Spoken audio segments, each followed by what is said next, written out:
Jouer au foot en plein centre-ville de Liège, c'était possible cette semaine grâce à la toute première édition du village Au nom du foot, un événement exceptionnel organisé par le service des sports de la province de Liège.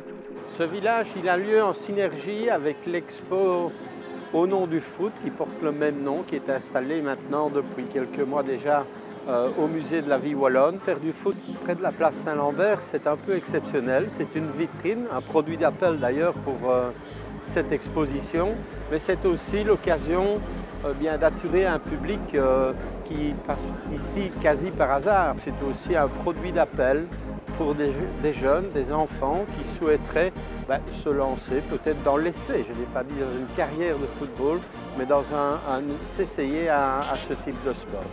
Au total, ce sont plus de 70 équipes composées de jeunes âgés de 7 à 13 ans qui ont pu jouer dans ce véritable stade de foot. Des joueurs provenant de petits et de grands clubs comme le Standard, de filières de sport-études ou encore d'écoles primaires et secondaires. Et après avoir montré leur talent sur le terrain, ils ont pu profiter des nombreuses animations mises en place. On a un desk arbitrage où les enfants peuvent se tester à l'arbitrage, c'est pas facile. On a des vidéos où ils peuvent répondre par carton rouge, carton jaune. On a aussi l'activité de précision, le parcours du footballeur. On a le PANA où on joue dans un espace fermé du 1 contre 1, voire du 2 contre 2.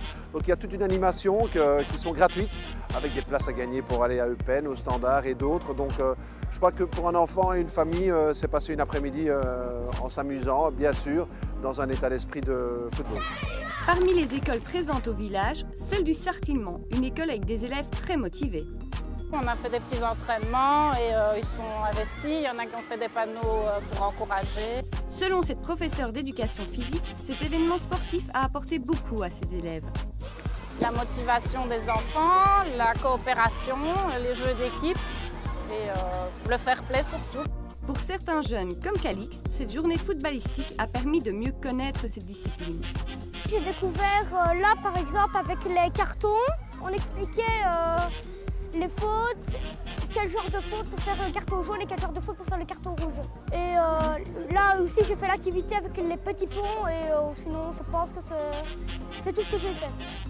Le village Au nom du foot s'est clôturé ce dimanche soir et on peut être certain que cette manifestation aura su séduire tous les amoureux du ballon rond.